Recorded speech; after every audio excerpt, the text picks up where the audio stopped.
everyone! Welcome to Rim Marvin Cooking Lifestyle. Ito naman po ang inyong kusinero. Magluluto tayo ng ulam probinsya or budget ulam. Dahil maraming galunggong ngayon at malalaki, gagawa tayo ng masarap na ulam. Una natin, ito nalinisan ng ating galunggong. Nalagyan na ng asin. Una nating gawin is ating ipriprito or i-fry natin siya hanggang mag-golden brown or mag-crunchy.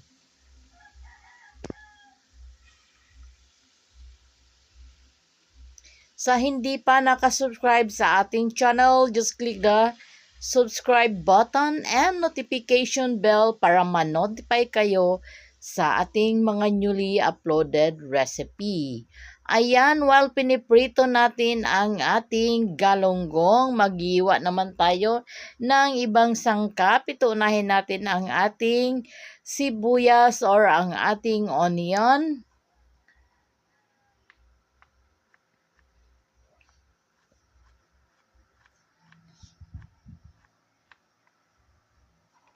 Tapos, isunod natin ang ating luya or bawang. Ayan, depende. Ayan, ito muna ating bawang. Atin lang siyang hiwain din. Atin siyang parang hiwain na maliliit na i-mince. Ayan, ito ang buhay probinsya. Minsan lang makakain ng isda. Sabi nga nila, pag isda ang kinain ng mga taga-probinsya, ibig sabihin, may pera na sila. Pero pag manok na ang kinain, ibig sabihin wala na yan silang pera. Ganon ang buhay probinsya. Ayan, atin lang hiwa-hiwain ang ating mga sangkap. Ganunin lang natin ang ating, dahil wala tayong garlic mincer, ganyan lang ang ating paggawa. Yan, medyo dinamihan ko ang ating bawang para maglabas yung kanyang aroma or mabango ang ating ulam. Then, atin naman hiwain ng maninipis din ang ating ginger o ang ating luya. Sa Bisaya is luya. Sa Chabacano is inibre. Then, atin isunod ang ating namumula-mulang kamatis. 3 ang ginamit ko dito. Medyo tipid tayo sa kamatis dahil dito sa Pilipinas ngayon sobra na ang krisis at mahal ang mga bilihin. Unlike na nasa labas tayo ng Pinas, pag gusto tayo kung ilang kamatis at saka bawang at saka sibuyas, wanto sawa ng paggamit dahil ang amo ang bumibili. Dito tayo na ang bumibili at saka mahal. Kailangan tipid-tipid. Ayan. Pagkatapos natin, iset aside muna natin yan, ang ating hiniwang mga panggisa.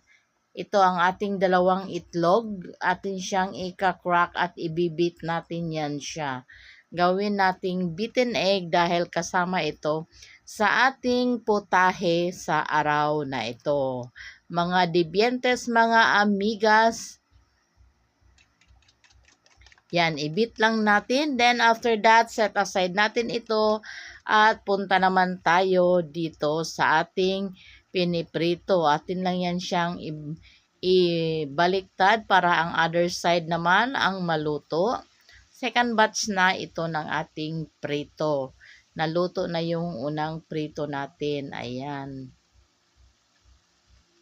Masarap ito dahil fresh na fresh at saka malalaki ang ating galunggong or tinatawag nilang Gigi. Ayan, after na ma-crunchy or ma-golden brown, atin na yan hanguin at same process lang sa ating natirang isda. Ayan, iprito lang din natin siya. Same lang ng pagprito natin, both side na mag-golden brown at mag-crunchy.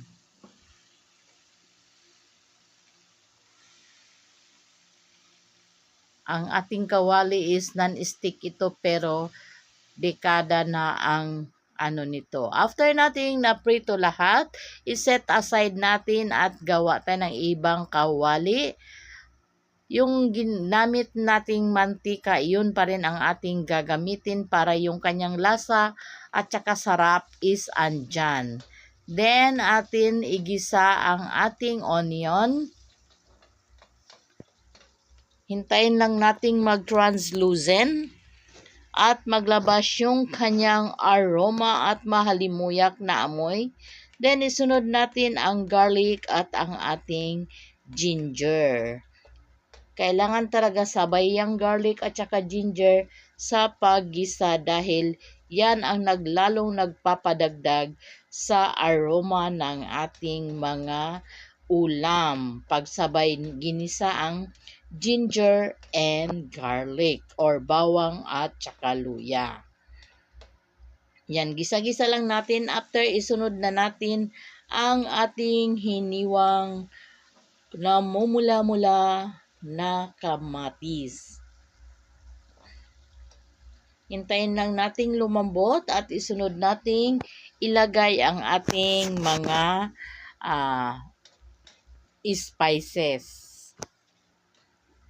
Yan, gisa-gisa lang, mekos-mekos lang, mga amigas y dientes. Sabroso yatamen de aton ulam este dia. Maglagay tayo ng asin.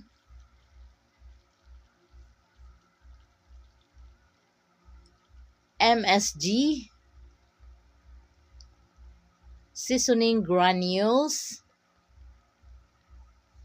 Ang ating black pepper.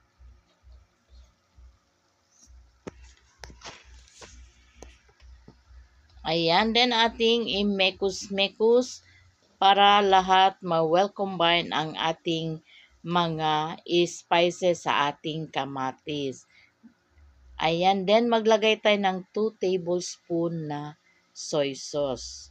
Pwede rin gumamit dito ng oyster sauce, pero wala akong available, kaya soy sauce ang ginamit ng inyong kusinera. Ayan, halo-halo lang natin, i-mekus-mekus ang ating ginisang kamatis, then isunod natin ang ating beaten egg.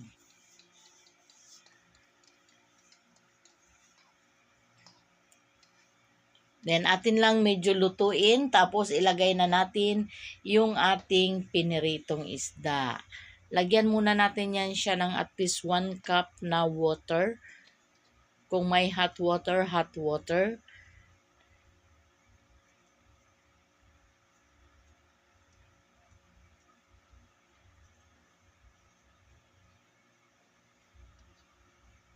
Ayan, ilagay na natin ang ating isda.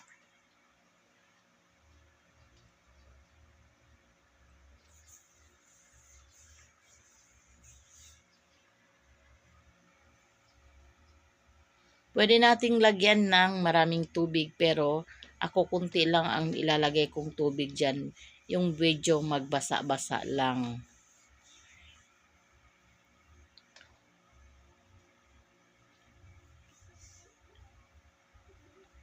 Ayan, nilagyan natin yan ng kunting water.